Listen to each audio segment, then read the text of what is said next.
നമസ്കാരം. മനുഷ്യർ തമ്മിലുള്ള ബന്ധങ്ങളിൽ സ്നേഹത്തിന് സുപ്രധാനമായ സ്ഥാനമാണുള്ളത്. സ്നേഹമെന്ന വാക്ക് ആളുകൾക്കിടയിലുള്ള വളരെ വ്യത്യസ്തമായ അനുഭൂതികൾ പരാമർശിക്കുവാൻ ഉപയോഗിക്കുന്നു. മറ്റ് മനുഷ്യവികാരങ്ങളുമായി താരതമ്യം ചെയ്യുമ്പോൾ സ്നേഹത്തിന് വളരെ സ്ഥിരമായ ഒരു നിർവചനം കൊടുക്കുക എന്നത് പ്രയാസമോ ചിലപ്പോൾ അസാധ്യം തന്നെയോ ആണ്. ജീവിതത്തിന് അഴകേകുന്നതാണ് സ്നേഹം. ജീവിതത്തെ എന്നും മുന്നോട്ട് കൊണ്ടുപോകുന്നതും സ്നേഹമാണ്. ബാഹ്യമായ മോടിയായോ പുറമേ കെട്ടിവെക്കുന്ന ഭാരമായോ അല്ല സ്നേഹത്തെ കാണേണ്ടത്. സ്നേഹിക്കുക എന്നതിനുമപ്പുറം സ്നേഹിക്കപ്പെടുക എന്നതിനും വളരെ പ്രാധാന്യമുണ്ട്. എന്നാൽ ഈ ആധുനിക കാലത്ത് സ്നേഹത്തിന് എത്രമാത്രം വില കൽപ്പിക്കപ്പെടുന്നുണ്ട് എന്നത് ചിന്തിക്കേണ്ട കാര്യമാണ്. കാരണം അസുഖം മൂലമോ മോശം ജീവിതാവസ്ഥ മൂലമോ ഭാര്യയെ ഉപേക്ഷിക്കുന്ന ഭർത്താവിനെയും ഭർത്താവിനെ ഉപേക്ഷിക്കുന്ന ഭാര്യയെയും നമ്മൾ വാർത്തകളിലെങ്കിലും കണ്ടിട്ടുണ്ട്. ഭാര്യമാരെ യാതൊരു കൂസലുമില്ലാതെ വെട്ടിക്കൊലപ്പെടുത്തുന്ന ഭർത്താക്കന്മാരും ഭർത്താക്കന്മാരെ കാമുകന്മാരുടെ സഹായത്തോടെ കൊലപ്പെടുത്തുന്ന ഭാര്യമാരും ഇന്നത്തെ കാലത്ത് പുതുമയില്ലാത്ത കാഴ്ചയാണ്. 14 വർഷം മുൻപ് സുനാമി തിരകൾ കവർന്നെടുത്ത ഭാര്യയ്ക്ക് വേണ്ടി ഇന്നും തിരച്ചിൽ നടത്തിക്കൊണ്ടിരിക്കുന്ന ഒരു ഭർത്താവുണ്ടെന്ന് പറഞ്ഞാൽ ഇന്നത്തെ കാലത്ത് നമുക്ക് വിശ്വസിക്കുവാൻ കഴിയില്ല. ജപ്പാൻകാരനായ യാസുവോ തകാമത്സു ആണ് 2011 സുനാമി കവർന്നെടുത്ത തൻ്റെ ഭാര്യയ്ക്ക് വേണ്ടി ഇന്നും കടലാഴങ്ങളിൽ മുങ്ങിത്തപ്പുന്നത്. ഭാര്യ യൂക്കോ മരിച്ചു എന്ന യാഥാർത്ഥ്യം ഉൾക്കൊണ്ടിട്ടും തൻ്റെ അധ്വാനത്തിൻ്റെ മുഴുവൻ മുടക്കി അദ്ദേഹം ഇത് ചെയ്യുന്നത് യൂക്കോയുടെ ഭൗതിക അവശിഷ്ടങ്ങൾ കണ്ടെത്തി അവൾക്ക് ഒരു അന്ത്യവിശ്രമം ഒരുക്കാൻ വേണ്ടിയാണ്. കടലിനടിയിൽ അവളുടെ ശരീരം കണ്ടെത്തുവാൻ തകാമത്സു കഴിഞ്ഞ 14 വർഷങ്ങളായി ആഴ്ചതോറും തിരച്ചിൽ നടത്തുന്നു. 2011 മാർച്ച് 11 ജപ്പാനിൽ ഉണ്ടായ സുനാമിയുടെ തീവ്രത 9.1 ആയിരുന്നു. അത് രാജ്യത്തിലുണ്ടായ ഏറ്റവും വലിയ പ്രകൃതി ദുരന്തവും മനുഷ്യചരിത്രത്തിലെ 4ാമത്തെ ഏറ്റവും വലിയ പ്രകൃതി ദുരന്തവുമാണ്. അന്നുണ്ടായ സുനാമിയിൽ 4,50,000 പേരാണ് ഭവനരഹിതരായി മാറിയത്. 18,000 പേർ മരിച്ചു.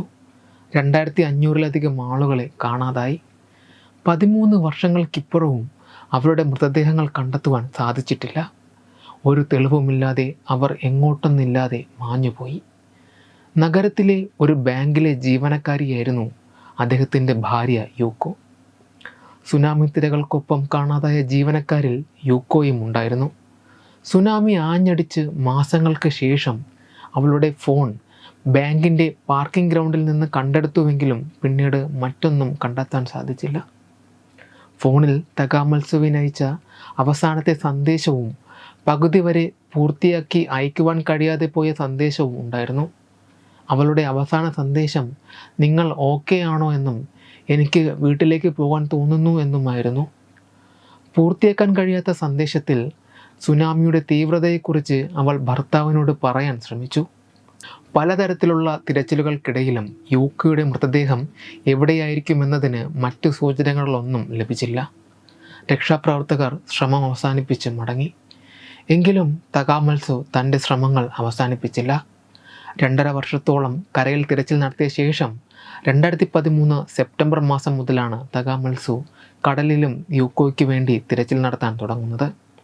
നീന്തൽ പഠിക്കുന്നത് എളുപ്പമല്ലെന്ന് തോന്നിയെങ്കിലും അവളുടെ ശരീരം കണ്ടെത്തി അവൾക്കായി അന്ത്യവിശ്രമം ഒരുക്കാനുള്ള ആഗ്രഹമാണ് തനിക്ക് പ്രചോദനമായതെന്ന് പലപ്പോഴും തകാമത്സു തുറന്നു പറഞ്ഞിട്ടുണ്ട്.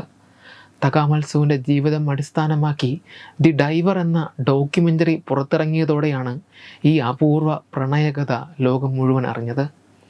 അതിൽ തകാമത്സു പറയുന്ന കാര്യം കാഴ്ചക്കാരുടെ ഉള്ളു പൊള്ളിക്കുന്നതാണ്. ഞാൻ യൂക്കോയെ കണ്ടെത്തുവാൻ അതിയായി ആഗ്രഹിക്കുന്നു.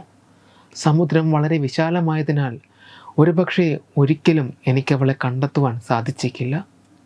പക്ഷേ ഞാൻ എൻ്റെ ശ്രമങ്ങൾ തുടർന്നു കൊണ്ടേയിരിക്കും. ഇന്നും മുങ്ങൽ പരിശീലകനായ മസയോഷി തകഹാഷിയുടെ സഹായത്തോടെ തകാമത്സു കടലിൻ്റെ ആഴങ്ങളിൽ മുങ്ങുന്നു. കാണാതായ സുനാമി ബാധിതരെ അന്വേഷിക്കുവാൻ തകഹാഷി സന്നദ്ധ സേവകരെ നയിക്കുകയും ഭാര്യയുടെ മൃതദേഹത്തിനായുള്ള തിരച്ചിൽ തുടരുന്ന തകാമത്സുവിനെ സഹായിക്കുകയും ചെയ്യുന്നു.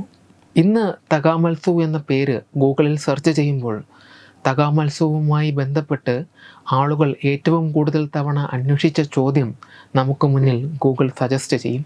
തകാമത്സവിന് യൂക്കോയെ കണ്ടെത്താൻ സാധിച്ചോ എന്നത് തന്നെയാണ് ആ ചോദ്യം. ഏറെ സങ്കടകരമെങ്കിലും അതിൻ്റെ ഉത്തരം ഇല്ല എന്ന് തന്നെയാണ്.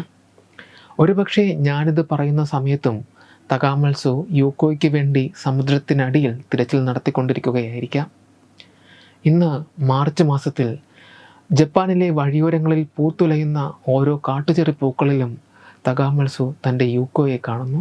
വിശപ്പില്ലാതെ വേട്ടയാടുകയും പ്രണയമില്ലാതെ ഭോഗിക്കുകയും ചെയ്യുന്ന ഇക്കാലത്ത് ഈ ഭൂലോകം ഇങ്ങനെ നിലനിൽക്കുന്നുണ്ട് എങ്കിൽ അതിനു കാരണം തകാമത്സുവിനെ പോലുള്ള നല്ല മനുഷ്യരാണ്. നല്ല മനുഷ്യർ. Web desk Tatwamayi news. Edubix online executive education. Focus physiotherapy centre Pattom. Unnat engineering Gujarat. തീർത്ഥയാത്ര.com. Iron build Gujarat.